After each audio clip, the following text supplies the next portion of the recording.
but it's wonderful to have more people. It was actually our goal to reach out to news organizations, so we're very glad that others are contacting us because it's really important. And It is.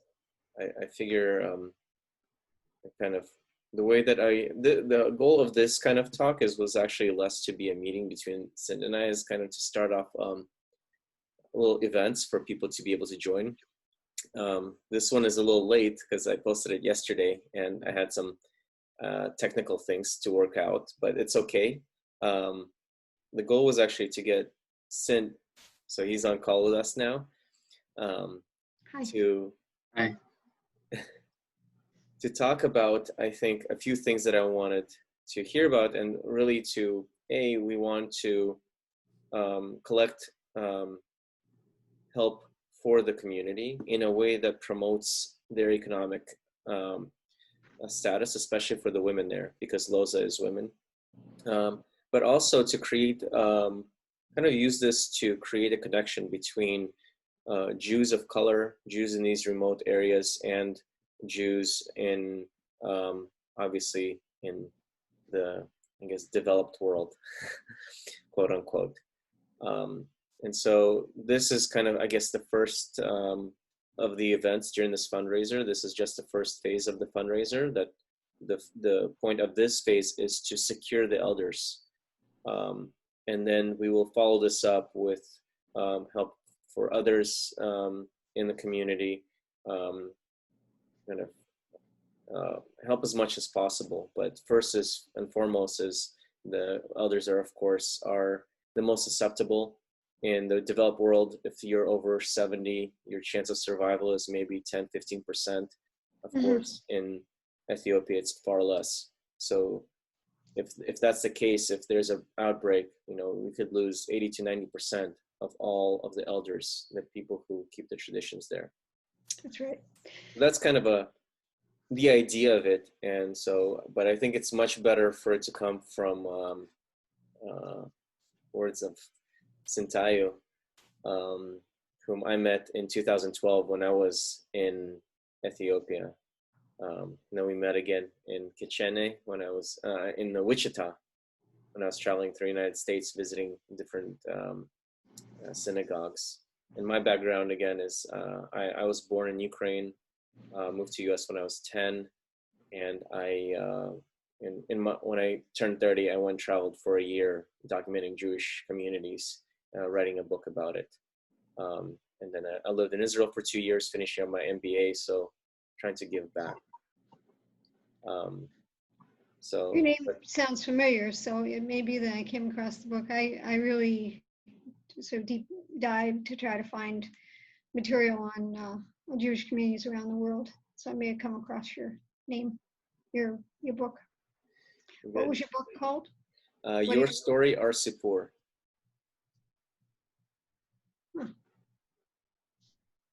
So Sintayo, maybe, so now that we have my less important background, maybe we can get Sintayo to tell us about your journey. Yeah, thank you, Sam, and Jane as well. I am very excited to see your email today as well, with the recommendation from Jack Saylor. And I was born and raised in Kechene, in Addis Ababa, where most of the Northern Shoah Jewish community are residing there. It's about, approximately, it's about 80,000 Jewish are living in the Northern Shoah Jewish people are living there in Kechene, and both my parents and are also from that community. And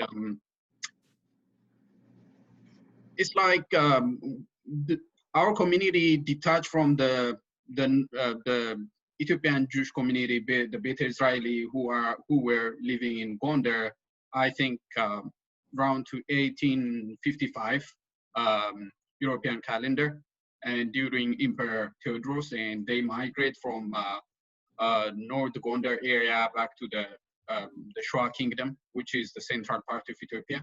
And after that, I mean, the central government of the Ethiopian Empire also moved from the Gondar area to the Shoah, And then that time brings a problem because, you know, most of the Ethiopian Jews had the same problem, like, you know, segregated, discriminated, and thinking that, you know, people might had evil eye and possess evil eye, and also like, you know, some people believe still that the Ethiopian Jews or my community might change at night to hyena or some dangerous animal.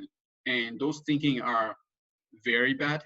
And also, you know, normally is accepted in the world as well of thinking falasha. Falasha means wanderer. So it's like we're not allowed to possess any land or like, you know, any property.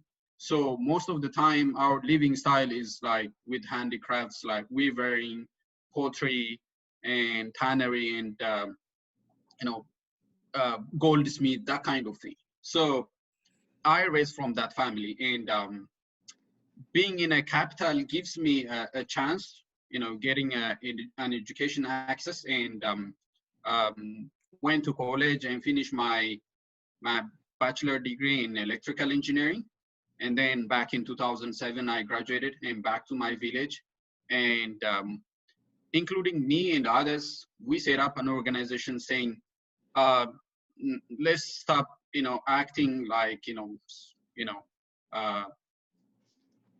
people who don't have a culture. So we came up on the idea of like exercising Judaism openly with no pressure from anybody. If pressure comes, we're gonna fight for that.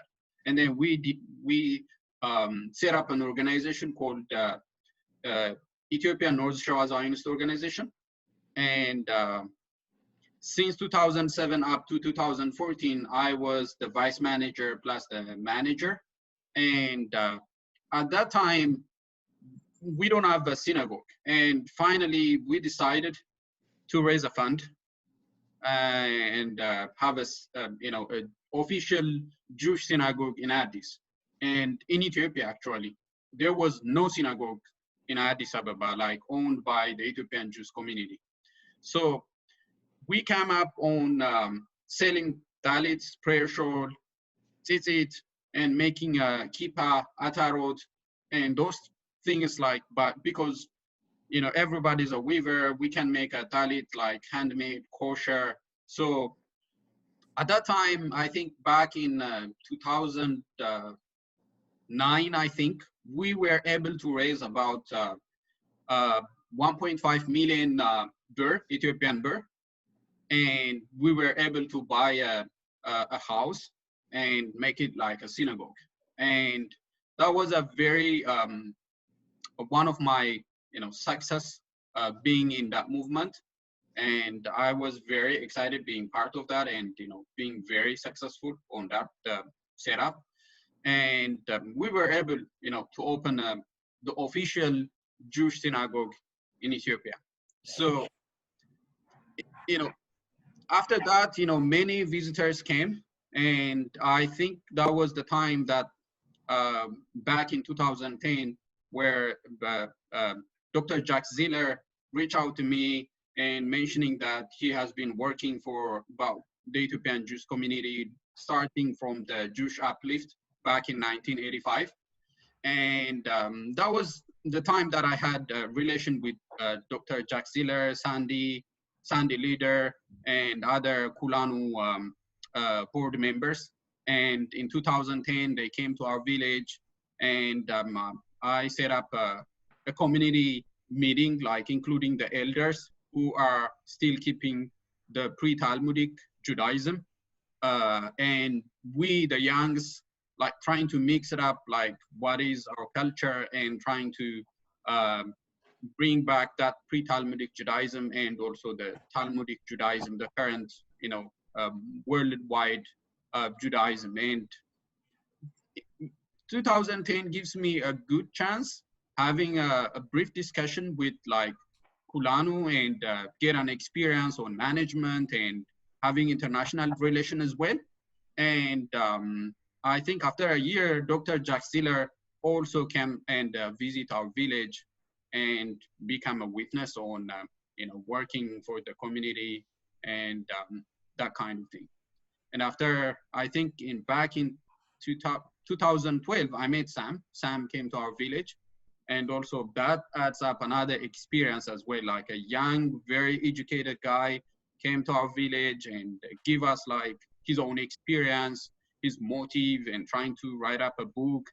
And that also gives another chance, because I believe that the more we get a media exposure for our community, that adds up like a good chance of like getting close to the international Jewish community and getting the support from them as well. So after Sam went back to US, and he told me that he's doing his project and his book project, and when I came to in US, I think back in 2014, and he mentioned that his book was completed, and the first time I came to US, it was for education, like to do my master's degree in Wichita, Kansas. So I went there thinking that I'll get a good synagogue there. And finally I found one very close to my apartment. And I directly went to the synagogue and told to the rabbi that I came from Ethiopia, and probably you guys haven't seen any Ethiopian Jew in Kansas. And I am the first Ethiopian Jew in Kansas. And that rabbi, he changed my life personally. I mean, he said that, there is no safe place for Jewish people other than Israel and America. So he said that, stay here, fight for your community. This is a very good country for advocating for your community. So, he created a link with Jewish immigrant groups like HIAS, and helped me on, getting, the immigration process. And finally, I've got that paper and, finished my master's degree and got, a job. Now I am a network engineer for a big IT company. And now finally, this COVID came, and we, team up with Sam and also other Jewish organization, and, Susie on the call. Yeah. And here we are. Tell me, Thank you. Sintai, can you talk about a little bit of the difficulties that you had starting up the Kechene Synagogue, and then some of the difficulties you had coming to United States? Yeah. In general, in Ethiopia, if you are working on a Jewish activity, and if you are like educated, and the first thing everybody think that, why don't you go to Israel? Are you working for Israeli government? Are you a spy? Are you working with Mossad or that kind of thing? They feel that any Jew should leave the country and stay in Israel. So they feel a suspicious feeling. In addition to thinking that, Jews are like, possess evil eye, they'll change to an animal in the night, that kind of superstitious outlook as well. So the first challenge was from the government. From the government, they follow every steps of yours, thinking that, group of Jews came to Kechene. Why? Why do they came? And what are they going to do? And did they get any political relation with other governments as well? So everything is under control. Everything is under monitoring. They will monitor your phone conversation. Sometimes they will tap it, because I was a telecom engineer there. So I know how things are like, tapped when they feel that, these things are not a good thing. So one time, I think Minister of Justice, I went for a meeting. They called me specifically and say that, are you working to smuggle Ethiopian Jews from Ethiopia to Israel? And, that kind of accusation all the time, while I was a president for that organization. So it is very hard to exercise that one, but we have asked the government to give a land, for example, for burial ground. We don't have burial ground right in being a Jew for more than 1,000 years, but we don't have a burial ground there in Kechene. So we use Christians' burial ground, acting like a Christian. And when we go to the government and ask them a burial ground, they'll say, oh, you guys are going to leave Ethiopia, so why would we give you a burial ground that you're gonna leave it? So they don't accept as Ethiopian citizens of being Ethiopian Jew. They don't. If you are a Jew, you're gonna leave the country. So we're not gonna give you anything as a social benefit, like education. Like for example, for 80,000 people in Kechene, there is only one elementary school, no healthy service at the location. There is only one elementary school for 80,000 people. So the education is like a lottery system where you're gonna get a lottery and then you join the school. If you do not get any lottery, you're gonna skip the education and become illiterate. So that is very tough. And we are segregated, like, isolated from the normal living standard of Addis Ababa, which is a very big city in East Africa, and also, a hub for a lot of international organization. But it's crazy, living in Kechene and, getting the fight and be successful and that kind of struggle. And then with that pressure of phone tapping, because I know how the government phone tap it, because like I told you, I was a telecom engineer, I know that. And the pressure not, giving a license. Every year we have to go to the government, ask for extension of our license, and sometimes they will reject it.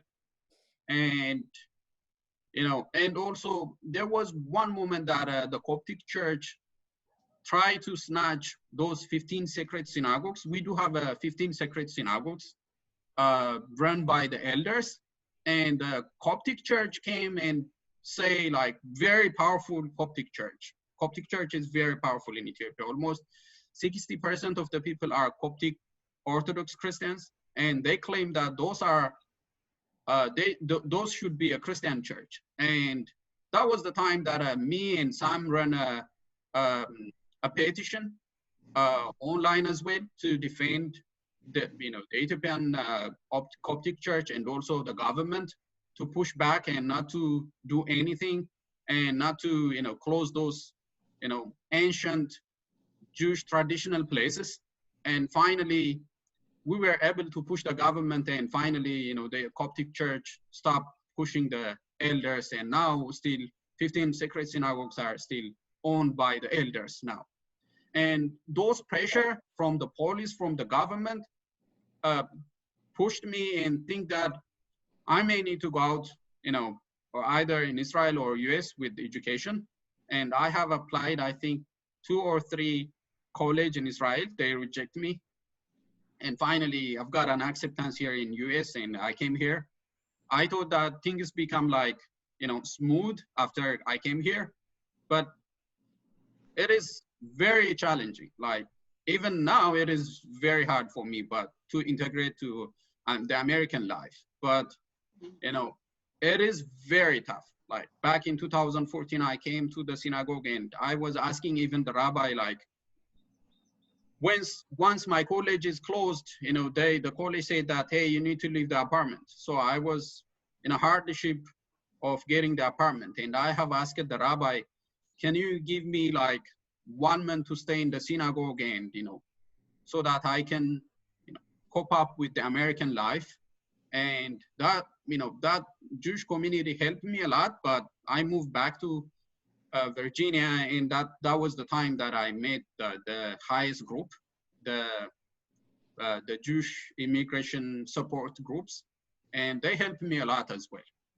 But after that, getting back to the education also has another trouble, and I've done a lot of jobs, including being a security guy, store, physical store guy, and a lot of things. And finally, I was able to secure a few money and get back to college, and took a government loan, and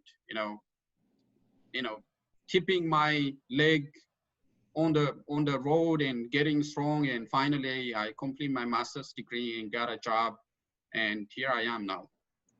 It's very challenging, but I'm happy that I make it up to here. Yes. This is amazing. Tell me, I came to US through HIAS as well, because I was an immigrant from Soviet Union.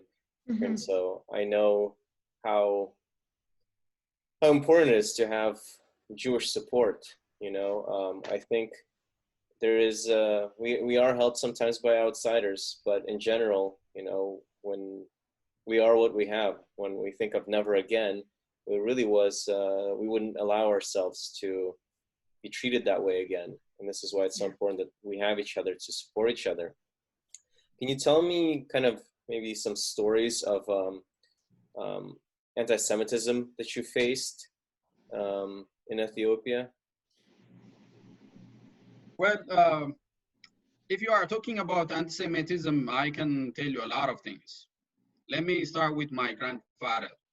My grandfather was living in the rural area of North Shore, and I think one day, this is what I heard from my grandfather. So one day, a neighbor lady got sick and she passed away, and that neighbor guy, who was like a local militia guy, and he threw a bomb to his house, burned everything of my grandfather, everything except he and my father and my uncles and my aunt as well. Except that one, everything set on fire. So my grandfather, with the fear of that, he just moved from that place and came to Kechene back, I think, close to 100 years. And he was one of the person who found the village. So he came there, it was full of forest, and he was a handicraft man. He did his own axe and cut the tree and make a house. And this was like back 100 years, more than maybe 100 years. And he found a village. And so from my parents, I heard that, being Ethiopian Jew has a risk, regardless of claiming whether you are a Jew or not. They identify you. So this anti-Semitism root back in my grandfather age. And when I was about after I finished my elementary school, our elementary school is in our village. So there was no problem at all being in our village. But the high school is about 40 minutes by walk, and we have to go there. And the teachers will sit or arrange a chair for kids who are from Kechene to be in a separate chair, and the remaining one sit on another chair. So it's like here in America, it's like a segregation, a semi-segregation kind of thing, but it's very painful. Those guys, hey, students who are coming from Kechene, you have to sit on this row. And the other guys, you need to sit here, that kind of thing. So this is like when I was 13 or 14 years young. It's like very small kid, like in high school, struggling to get a chance. And in college as well, it is the same. I mean, it's hard that most of them are Orthodox Christians, and they believe that, any Jews are like evil eye and they're bad and they will make them people sick. So that is the intonation, or that is the feeling that they want to put in every guys from our village. During the time that I joined college, I think back in 2002 or 2003, we were only 13 people from our village that we got a chance to go to college. Just 13 people from 80,000 to get a college chance.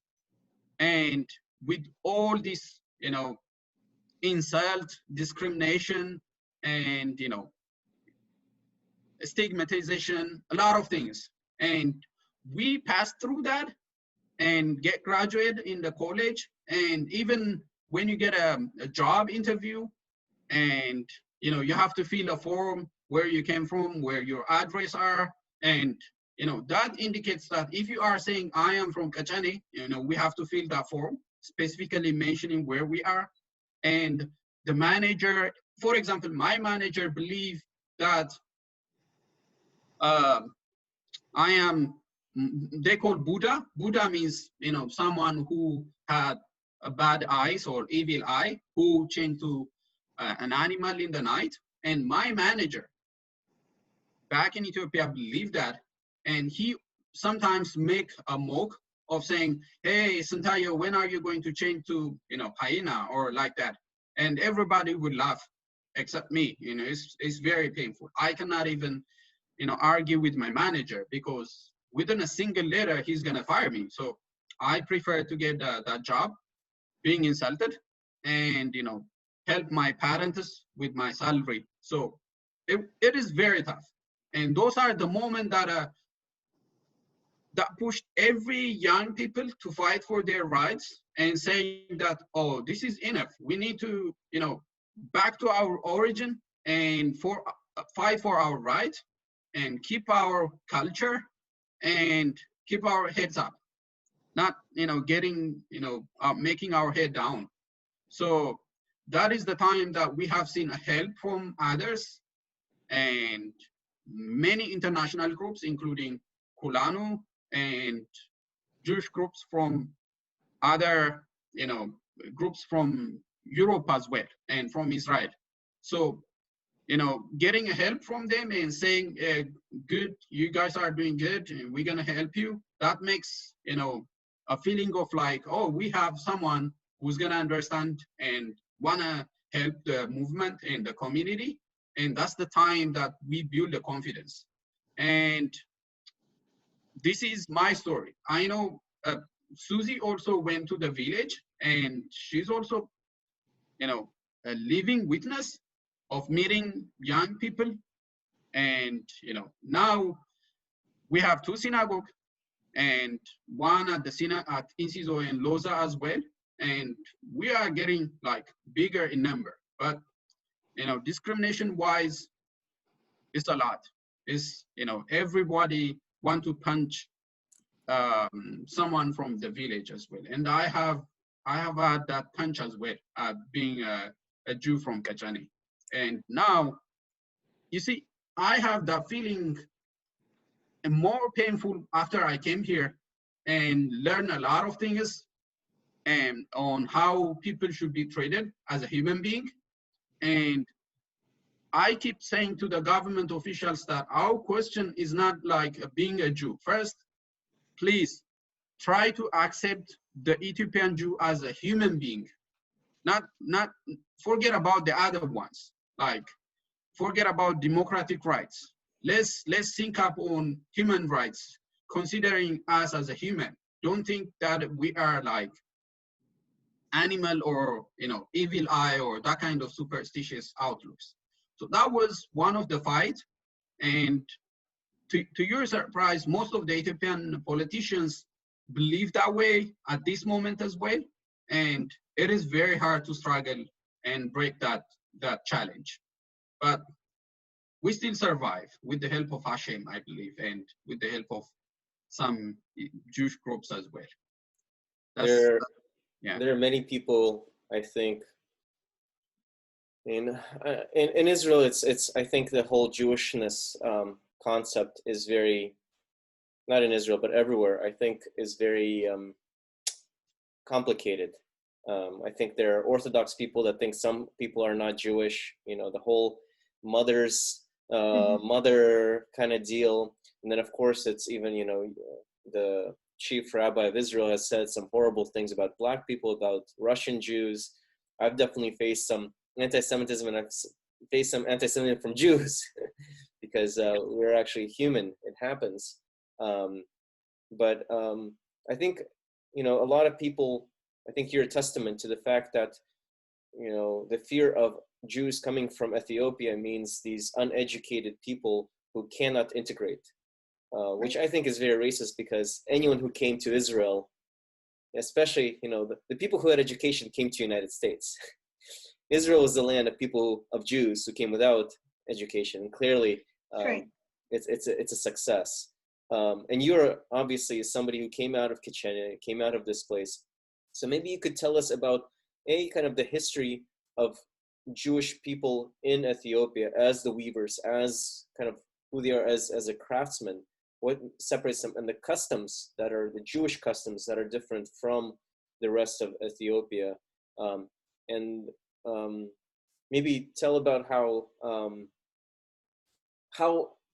the concept is, I think also, sorry, this is a complicated question, but also there's a concept of Ethiopians pretend to be Jewish just to move to Israel. So I think hit on how difficult it is to be a Jewish and how different it is to be Jewish. Why it's not easy just to become Jewish to move to Israel. Well, I think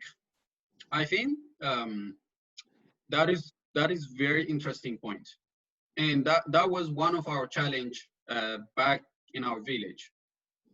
When we set up our organization, like the official organization, and go to the government was very resistant on giving a license, but finally they said, okay, go ahead. And we have got the license. And, it was about 20 people gather together and go to the government, say, we need a license. And the government say, okay, if you have good number, go ahead and, do whatever you want. And finally, after we got that license, we move back to our elders and say, you are the elders. Now we have the license. Are you gonna stand with us? And the elders was believing that the Messiah will come, and at that time they will, all Jewish people all over the world will integrate together, and they specifically saying to the youngest that this is not the right time. Stop doing that. This is not, the God's time. So you have to stop doing that. So one of the challenge was, not being a Jew to go to Israel, but the elders, because without the permission from the elders, without the blessing from the elders, we're not gonna grow very quickly and, bring an influence. So the elders say, this is not the right time, stop doing that, just drop it. Like the way very ultra-Orthodox Jews think that, the current Israel government should, not the right one, we need to wait Mashiach, and the Mashiach will, that kind of outlook. Because most of them are like very pre-Talmudic, and they don't even know the map of the Israel, like where to face and that kind of thing. So most of them are like way out of, like very far from the modern life. In like, if you want to go to the elders where the sacred synagogues are, you need to go by like 6 hours by foot. It's very far. So those are the one who decide on every movement in the village. So the challenge was convincing them, thinking that this is the right time. We're not gonna accept a killing or discrimination and what so forth. And they say that, God will protect us, Hashem will come, will protect us, and Mashiach, when Mashiach comes, we all will go to Israel. So that was the challenge. Not even like, the main issue was not even like going to Israel. So that's why we set up like the motives of organizing the organization, like the INCISO, Ethiopian North Shore Zionist Organization. So we mentioned to them, no, this is not our motive. We have like economic question, we have a social question, we have a religious right, and we have also requesting the Ethiopian government, please accept Ethiopian Jew as a Jew, and give us a chance to integrate, to get a benefit compared to every Ethiopian Jews. We have been there in ups and downs of the Ethiopian history, whether they like it or not. So, we will take the blessing, we will take the blame as well. But not, all the blame goes to the Ethiopian Jews and the success goes to the other one. So that was a very challenging one. Not going to Israel. It would, it is very challenging to integrate and bring the elders and also convince the non-Jews. So it's very hard for a non-Jew to try and become a Jew, right? Yeah, and also to trust us. Like the trust is the main issue. Apart from the discrimination, thinking that one of a professor who I met here in Boston. He came to our village back in 2008, and he told me the story. Like he said that one of the taxi driver to take him to Kechene, and that taxi driver said, please don't go to that village. And he told him like a lot of crazy stories about the Jews are the Kechene people might infect you and became sick with the evil eye, and don't go there, and a lot of bad thoughts as well. And if you randomly go to Addis and ask someone about Kechene, getting that superstitious talk of maybe 80%, you might get that chance. And some of them, they might not believe with that, but it's still there. So it's not about going to Israel. The question is, it has a lot of questions as well, like economic one. And we opened a synagogue because there was no synagogue in Ethiopia. But as compared to Egypt and Ethiopia, which is one of the oldest Jewish community in Africa, next Morocco as well, but we never had one official synagogue where Jews came to the village and attend the Shabbat, the simplest one, Shabbat. So we opened a synagogue. That also indicates that, this is our place. We want to open a synagogue and form a community. If someone wants to go to Israel, please let him go. If someone wants to go to America, please let him go. And if someone wants to stay in Kechene, being a Jew, being Ethiopian Jew, let that consider as a given right. Those are the challenges that we push for the government as well. And it is still a challenge. It's not about going to Israel at all. It's not. Tell me a little bit about the holidays. What sets Ethiopian Jews apart from regular Jews? What is the pre-Talmudic Judaism like? Tell me about your holidays and traditions that you would do with your family and your grandparents, and what elders taught you.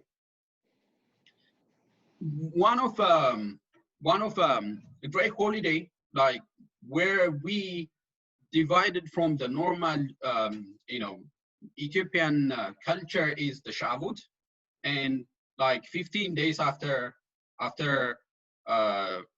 Pesach, that is one of the great holiday because, excuse me, most of the Ethiopian people think that we are Christian outwardly, but this holiday gives a brief description of what is the difference between the normal Ethiopians and we as exercising, keeping our old tradition. Like on the Shavuot, everybody from the village went out and do a hut, like a tent, like made of a grass. This is from my grandfather. So my uncles, my father, and every people would gather and make a tent outside, and we slaughter a sheep.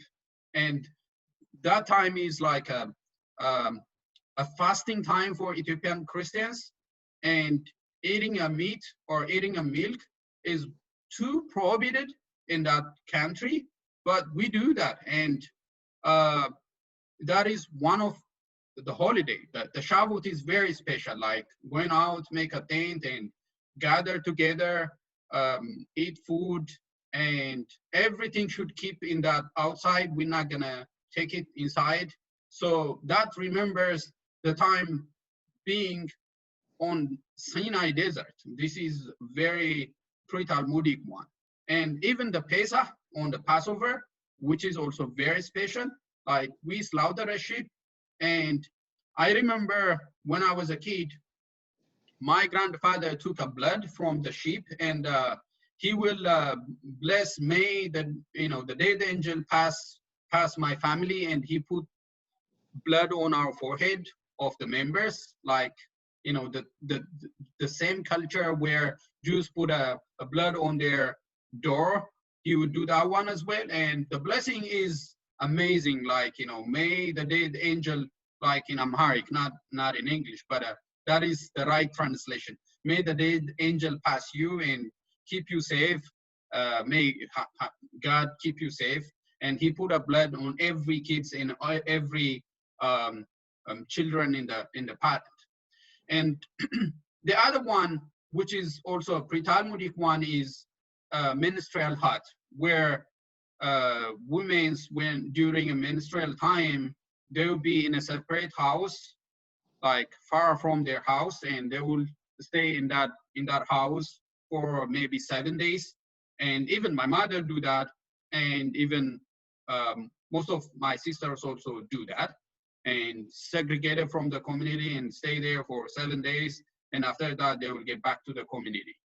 And that is still there in our village and in some part of the village. Some of them being, in a modern thought and being in Addis Ababa, some of them, they just leave that one, but almost that culture is still there, being, in a ministerial hut, and everything will give to them in that house, and people will help them while they are in that house. And then, for example, if my mother went to that house, and no one is going to help us, so our aunts, or like, her sister, maybe a sister from my father, also would come and manage the family while she's living in that hut. So that is also one of a communication, a community help each other. And yeah, I mean, these are some of special holidays that think that looks like a pre-Talmudic Jewish customs. Tell me, so you told us a little bit about kind of the influence that the elders have. Tell me a little bit more about the importance of the elders to the community in Kechene. Yeah. Here, for example, after I came to US, most of the time conflicts, or if like there is any problem, a family problem or anything, people usually go to the court or to the police. But in Kechene, we usually go to the elders. And when problem comes between families, or like between someone and the other one, when there is a conflict, like a big problem and even a family problem, elders would come and discuss with each individuals and try to resolve it. And their decision is accepted as a godly word. Like, once the elders decide on the issue that they've been participated, it is accepted. They are the decision makers. Like during the time of Moses, like Moses chose 70 elders and make them a power to decide on everyday activities. That is similar to that one. We will go to the elders, and the elders will discuss about the issues, any issues in the community. And once they decided, and that is accepted as a universal truth in our village. So they are very important. And these include the women's and the men in the synagogue, in the sacred synagogue. So we usually go there for a consult, for an advice, and problem resolution as well. So they are very critical. And when they get close to 70 or 65, they considered as community elders, and most of community issues are discussed with them, and they will try to resolve it and address that one. So we usually don't go to the government, and not to the police station, not to the court, as far as I remember. And that culture still circulates in our village, because we know that the government doesn't solve our problem. We know that because most of the powers are possessed by, like, owned by the non-Jews. They don't share our power, even 1% to our village or to the Ethiopian Jews. So it's kind of like going there to your, I'm not saying enemy, but I know that they hate us. So if you are going to them and try to get a resolution, they're not going to solve it. They like the problem. So instead of going there, we prefer to go to the elders and discuss with them. And most of the time, they resolve the problem perfectly, making everybody happy. So that is still there. What about, I understand that at some point, most of the texts were destroyed. I don't know which war it happened, but the Jewish texts were mostly destroyed. And so now it's currently oral tradition. Kind of what, how much of the culture keepers are they? How much information do they store about the traditions and the history of the Ethiopian Jews? Yeah, that was one of the challenge and a fear. Like people who join a college knows how traditions should be kept, like evidence, like historical evidence, like written evidence, pictorial evidence, oral tradition. And I think after we moved from Gondar to Shawa during the path, most Ethiopian soldiers, like Christian soldiers, follow the path, and most of the evidences were burned, like set in fire while during migration from Gondar to Shawa. And most of written documents like prayers are like set on fire. We couldn't find it other than the one that was kept in Gondar, like the big Torah, like written in Ge'ez, and some prayers. But most of the prayers are like in talk. There you couldn't find any written documents in our sacred synagogues. They keep it like as oral tradition, and elders will transfer that tradition to someone who is young, and when he gets elder, he knows the culture, and that kind of oral tradition information transformation is happening. So most of them are kept in oral tradition, and some of them are visual, where you see the holidays, Jewish customs, and those are visual things that you witness by seeing that. And that is the time we decided, well, this is not a good way of keeping the culture. So we need to form an organization. We need to write a book. And I think Mesfin Asafa, he was one of the founder of Inciso and Loza. He wrote a book, a very nice book about our culture, where we came from, how we came to Shawa, and those like a very informative in Amharic. And he tried also to translate in English, but I don't think he finished it. But in Amharic, there is a book, and Inciso helped him on writing the book. And also there was one book as well written by Asalif and Daniel from a Jew from Israel also. They wrote a book, a similar book. And with that process, we're trying to keep like most of our custom in a book, in a written document, so that we can, transfer that information to our kids as well. Like, for example, my daughter, she's 5 years old now, and I keep trying to tell her like about my history, and it's very tough being in US. They need something written on the paper. I know that she's gonna ask me like, do you have anything written, Daddy? Can you bring that one? Let me read it. So it is also a challenge for me, for my family also. I have a copy of Mesfin's book in English. Oh yeah? Mm-hmm. I think it's about a 25-page, very well translated. Yeah, and I mean, Mesfin is a very educated person, very intelligent. And he was, like I told you, he was the founder of Inciso plus Loza as well. And he did a lot of jobs, and he is, I think, older than me. I mean, 10, 15 years older than me, and he's senior to me, and I learned from him a lot of things. And he did an amazing job writing a book in American and in English as well. And I don't know whether you guys seen Asalef's book as well. That is also a very nice thing that I very proud to be part of it. Even if they did the hard job, I'm taking the credit as well, being part of being a friend to them. But yeah, those are the things that we're trying to keep the oral tradition, converting them to in a paper, in a written document. So I want to kind of transition a little bit, use this to transition towards COVID. And could you tell me, I guess we'll start first. We understand I mentioned this before, the huge toll that COVID takes on the elderly.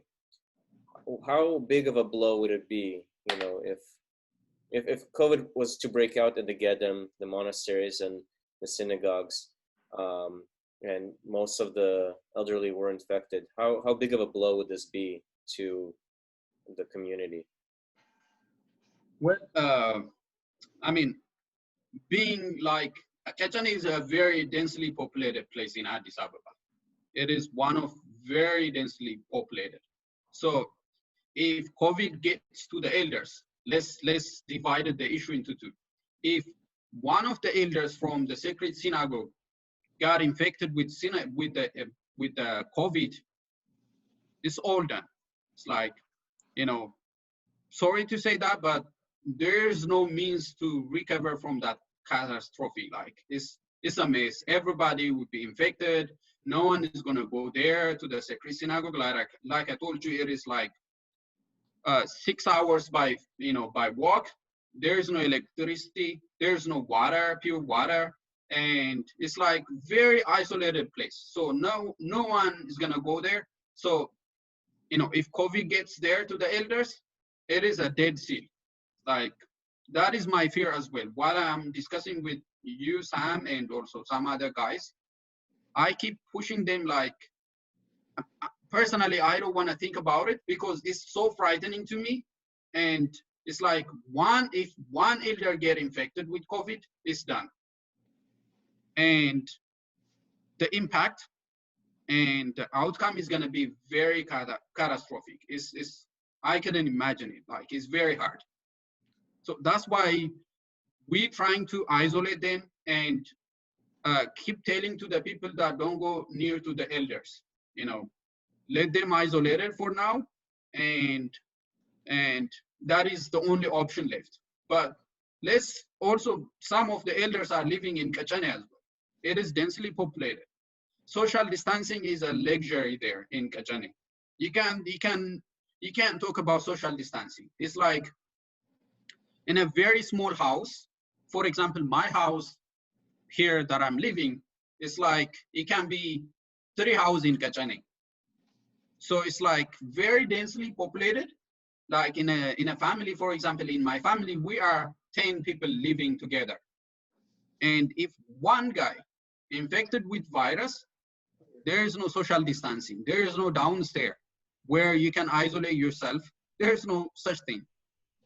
And also getting a medical activity, or a medical center, is zero. There is no medical center in Kechene where you can get you can be isolated and feeling that you're trying to protect the community. No, there is no such thing. So our fear when Sam raised that issue, just to repeat that one, is like when he initiated that issue, that was the concern. If the coronavirus get to the Kechene, it's gonna be hard, very catastrophic. I do see that, one guy or two, they already, passed away with COVID issues, but, even getting tests is hard. So if we can't reach out to the village within this pandemic time, it's gonna be very catastrophic. One, the government don't care, okay, if they are infected, that's fine. I mean, they're Jews anyway. So, no one is gonna protect, no one is gonna care for them. So I have seen local guys try to, organize and teach the people, like getting a washing station where people went out and try to wash their hand. That is also a challenge, getting water access and getting a washing station as well. That's why me and Sam added to the plan as well. And it is very challenging, thinking that it is very densely populated, like a small place, but with more than 80,000 in a village. I think here it can be maybe 10 or, more than 10 counties here in US, but there is just like one village. So it's gonna be very catastrophic. What about the, can you tell me about the economic effect on Ethiopia and on Kechene as well? On kids, on middle-class people, on people who are working, their jobs. Yeah, like I told you, most of communities, like almost now, between 85 to 90% are handicrafts. Like they make pottery, they make clothes with weaving and goldsmith. And now the government's saying that no going out for a shop, like, you can't sell, you can't buy. And so most of the Kechene people, one, due to the like international businesses where we use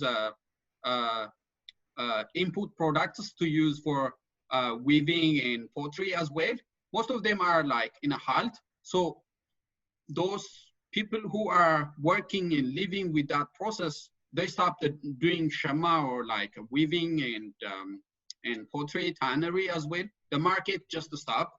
So most of them are like in a dire problem where like it's very tough.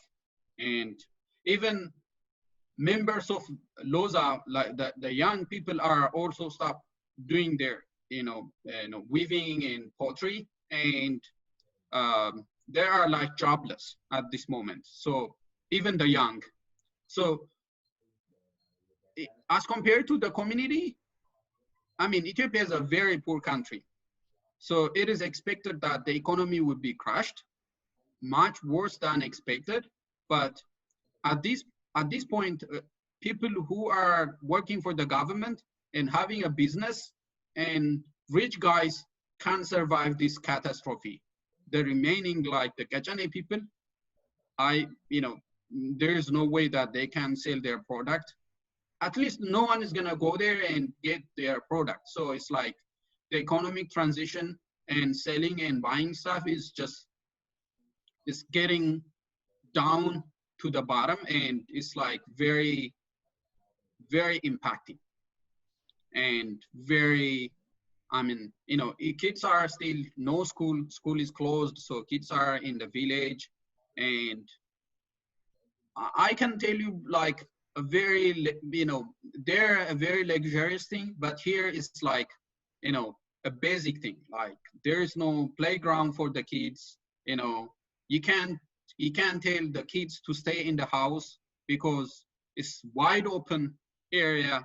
So kids are still out there, with the school closed, and kids and elders are like the primary, the COVID impact those two. The kids and the elders, because they are out and there is no way of like segregating them or keeping them in isolated place. So it's very tough, even for the kids, even for everyone, even for the young who were capable on raising, their job. But that is what happened. Almost, I think 10% of the Kechene people are working like a government job in the bank, or maybe like few people are getting, a good job, getting the education, and those can be survived even if, the impact, but still they are living in Kechene. So if one guy infected in the family, whether you are working for the government or not, you'd be infected and, you'd be one of the victims. That's my fear as well. Well, these are all the questions that I had. Thank you so much.